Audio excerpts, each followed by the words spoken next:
Didampingi kuasa hukumnya, oknum dosen Unsri R tiba di Polda Sumsel pukul 10 Jumat pagi untuk menjalani pemeriksaan penyidik Subdit PPA di Treskrimum Polda Sumsel terkait kasus dugaan pelecehan seksual melalui pesan WhatsApp dari laporan 3 mahasiswinya.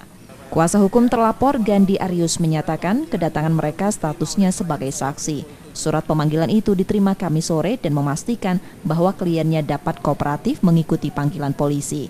Dalam rangka pemanggilan sebagai saksi, ya, walaupun surat pemanggilan ini baru diterima oleh klien saya pukul 7 malam tadi, cuman karena klien saya kooperatif, kita hadiri, ya, sebagai saksi, ya. Pak, tadi katanya sempat ada kegiatan dari yang berkembang katanya klien kita kabur dari rumah. Oh, ini buktinya kalau melarikan diri kan tidak mungkin. Itu fitnah itu. Untuk Pak Reza sendiri siap Pak menjalani pemeriksaan hari ini? Insya Allah lah ya, tolong doa saja.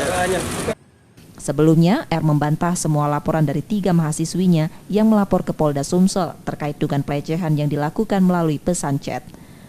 Reski Oktora, Muklas Diferensial, Kompas TV, Palembang, Sumatera Selatan.